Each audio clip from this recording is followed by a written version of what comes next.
আপনার প্রিয় ড্রাগন গাছকে এই অস্বাভাবিক গরম এবং রোদের হাত থেকে রক্ষা করবেন কীভাবে?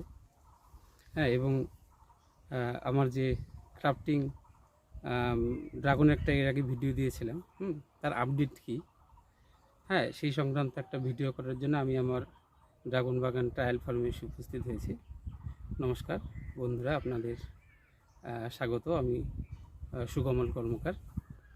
তো আজকে আমি আলোচনা করব মূলত কী কারণে সানবার্ন হয় এবং সানবার্ন কীভাবে আমরা কমপ্লিট নিয়ন্ত্রণ করব সেই সংক্রান্ত আলোচনা। তো আপনারা বিভিন্ন ভিডিওতে লক্ষ্য করবেন যে কায়োলিন বলে একটা ক্লে বা চায়না একটা কাদা বলে একটা পাউডার পাওয়া যায়, যেটাকে অনেকে গাছে স্প্রে করছে, কিংবা হচ্ছে যে গ্রিন মিরাকল, স্টেনের যে গ্রিন মিরাকল, এই গ্রিন মিরাকল অনেকে ব্যবহার করছে। হ্যাঁ, আবার কোথাও দেখবেন আপনারা শেড নেট, এটা হচ্ছে 75% shade net, green shade net. হ্যাঁ, এই বিভিন্নভাবে আমরা সানবার্নকে সম্পূর্ণভাবে নিয়ন্ত্রণ করতে পারি। তো তার আগে আমি একটু আলোচনা করে নিই অ্যাকচুয়ালি সূর্যের আলো তো সমস্ত গাছের দরকার। কোন আলো কীভাবে সূর্যের আলো কীভাবে কাজ করে গাছে, সেটা একটু দেখে নিই আমরা। তো সূর্য থেকে যে রেডিয়েশন আসে তার 62% প্রায় হচ্ছে তাপ তরঙ্গ, যেটা সরাসরি উদ্ভিদের কোনো কাজে লাগে না। আর 38% যেটাকে আমরা দৃশ্যমান আলো বলি, তারই কিছু অংশ উদ্ভিদের কাজে লাগে মূলত। আর 1% থাকে ইউভি রে, এটা মূলত কোনো কাজেই লাগে না। তো আমরা কিভাবে সানবার্ন নিয়ন্ত্রণ করব, অর্থাৎ তাপ থেকে হাত থেকে আমরা কীভাবে উদ্ভিদকে রক্ষা করব, হ্যাঁ, সে নিয়েই এখন আমরা একটা সংক্ষিপ্ত আলোচনা করব। চলো শুরু করি।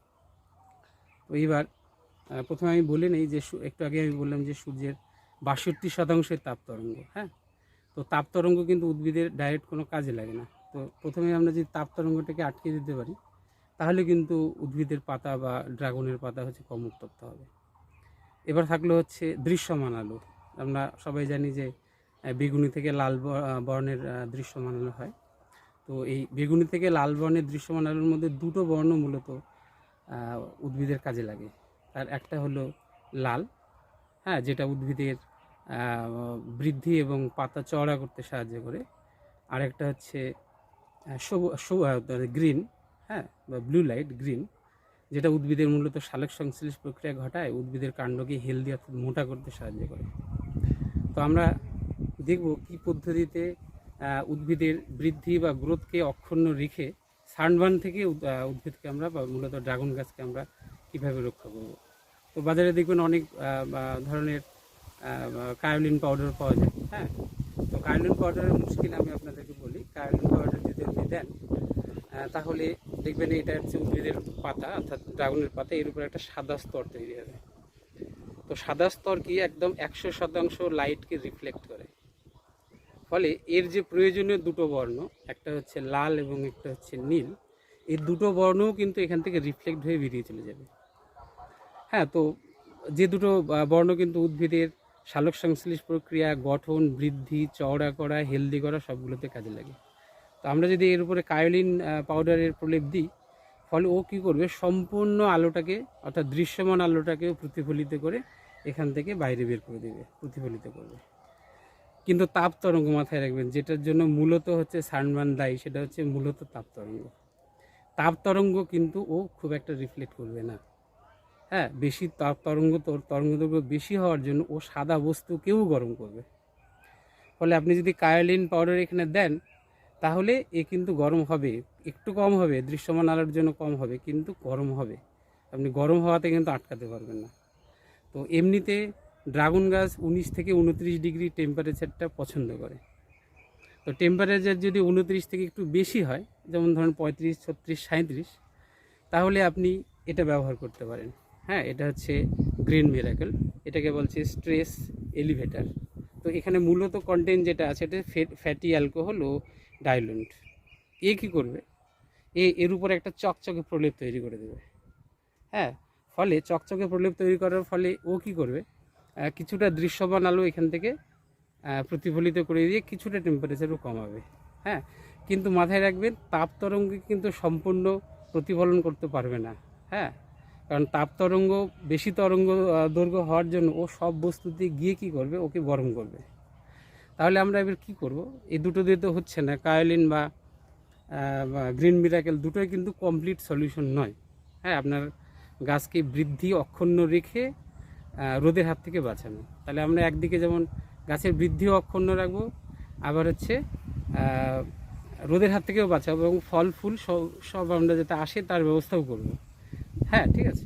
তো তার জন্য আমরা কী করবো, মূলত এই গ্রিন শেড নেট, হ্যাঁ এই গ্রিন শেড নেট আমরা ব্যবহার করব। লক্ষ্য করুন, এটা হচ্ছে গ্রিন শেড নেট।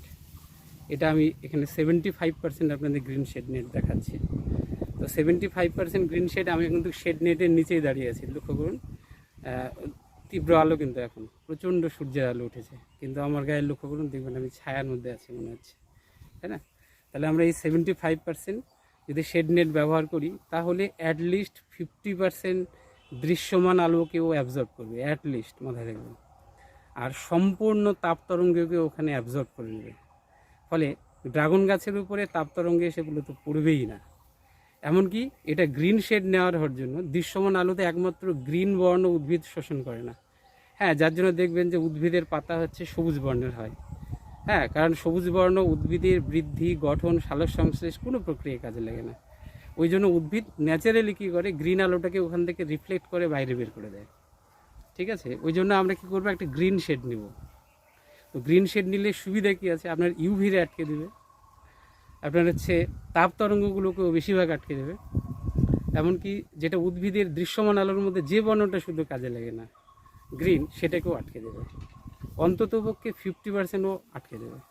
তাহলে 50% যদি আলো আটকে দেয়, ফলে পরিবেশের উষ্ণতা যদি 40 ডিগ্রি বা তার বেশিও হয়, হ্যাঁ, কিন্তু গাছের উষ্ণতা কিন্তু 38 ডিগ্রির নিচেই থাকবে। ফলে কী সুবিধা হবে, আপনার সানবার্নের কোনো অসুবিধা থাকবে না, অর্থাৎ কোনো সমস্যার সম্মুখীন হবেন না। এই অবস্থায় আপনি যদি এটা প্রয়োগ করেন, যে সানবার্ন হচ্ছে না কিন্তু আপনি এটা ব্যবহার করছেন বায়ুমণ্ডল গরম হওয়ার জন্য, তাহলে কিন্তু এটা ভালো কাজ করবে। হ্যাঁ, এটা আপনার তখন ব্যবহার করতেই পারেন। ঠিক আছে। তো এবার আমি আমার বাগান দেখাই, যে তীব্র তাপদাহ চলছে, প্রচণ্ড রোদ। হ্যাঁ, লুমিনোসিটি এত হাই যে প্রতি বর্গ মিটারে যে আলো পড়ছে সেটা ড্রাগন গাছের স্কিনকে জ্বালিয়ে দিতে একেবারে যথেষ্ট। তো লক্ষ্য করুন, এরপরে আমার মাথার উপর লক্ষ্য করুন, দেখুন এই যে আমি গ্রিন শেড নেট দিয়েছি। হ্যাঁ, এটা হচ্ছে 5 ফিট চওড়া। আমি দু ধরনের গ্রিন শেড নেট ব্যবহার করছি, একটা হচ্ছে 5 ফিট চওড়া, একটা 6.5 ফিট চওড়া। তো দেখতে পাচ্ছি 5 ফিট চওড়া যদি আমি গ্রিন শেড নেট ব্যবহার করি, তাহলে 3ভাবে গাছ ছায়া পাবে। প্রথমত সকালবেলা লক্ষ্য করুন, এই যে এইটা, এই শেড দিয়ে কিন্তু পাশের ট্র্যালিসে হচ্ছে ছায়া পড়বে সকালবেলা।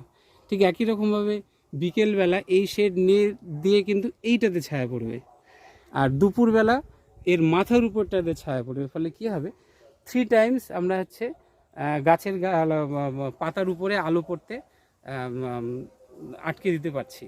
ফলে পাতা কিন্তু গরম হবে না। আর সুবিধা কি, সুবিধা হচ্ছে গাছের নর্মাল গ্রোথ হবে, কিছু আলো তো পড়ছে। মূলত গ্রিন লাইট এবং হচ্ছে ব্লু লাইট এবং রেড লাইট, যে দুটো আলো শোষণ করে নিয়ে উদ্ভিদ খাদ্য, সালোক সংশ্লেষ, ফুল ফল সমস্ত ঘটায়, হ্যাঁ, সেগুলো কিন্তু এসে পড়ছে। তাহলে আমার গাছও ভালো থাকছে, আবার আলো কিছু অ্যাবজর্বও করছে। ফলে গাছ দেখুন হেলদি, কোনো রকম সানবার্ন নেই। লক্ষ্য করুন, আছে একটুও সানবার্ন পাবেন আপনি, 100% সানবার্ন প্রোটেক্টেড। হ্যাঁ, এবং লক্ষ্য করুন, আমি আমার বাগানটা দেখাই, আপনি কোথাও সানবার্ন খুঁজে পাবেন না। লক্ষ্য করুন, সমস্ত ট্রেলিস দেখাচ্ছি আমি, দেখুন কোথাও সানবার্ন, একদম গ্রিন, সম্পূর্ণ গ্রিন পাতা।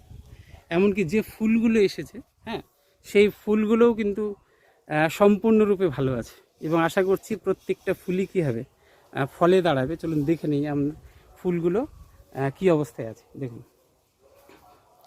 এটা যে ট্যালিসটা দেখাচ্ছি, এটা হচ্ছে অরিজিনাল মোরক্কান রেড। হ্যাঁ, দেখুন এই গরমেও হচ্ছে, দেখুন ফুলের চেহারা, দেখুন, দেখতে পাচ্ছেন, এই যে ফুলের চেহারা, একটুও সানবার্ন নেই ডালের মধ্যে, এবং ফুল একেবারে যথেষ্ট সতেজ অবস্থায় আছে, অর্থাৎ হেলদি অবস্থায় আছে। ওকে, এবার তার সঙ্গে আমি একটু আগে বলেছিলাম যে আমার বিগত ভিডিওতে যে আমি গ্রাফটিং দেখিয়েছিলাম, টপ গ্রাফটিং। চলুন দেখে নিই টপ গ্রাফটিংয়ের আপডেটটা। চলুন। দেখুন আমি এইটাকে টপ গ্রাফটিং দেখিয়েছিলাম বিগত ভিডিওতে। হ্যাঁ, লক্ষ্য করুন, দেখতে পাচ্ছেন কুশি শ্যুট বেরিয়ে গেছে, এই যে দেখুন শ্যুট বেরিয়েছে। হ্যাঁ, এটাতে দেখুন এই পাশে শ্যুট বেরিয়েছে, এই যে শ্যুট বেরিয়েছে, এই যে শ্যুট বেরিয়েছে, প্রত্যেকটা গাছেই শ্যুট বেরিয়েছে। হ্যাঁ, সুতরাং ওই অনেকে দেখবেন ভিডিওতে দেখায় যে সে ড্রিল করছে, ড্রিল মেশিন দিয়ে ড্রিল করছে।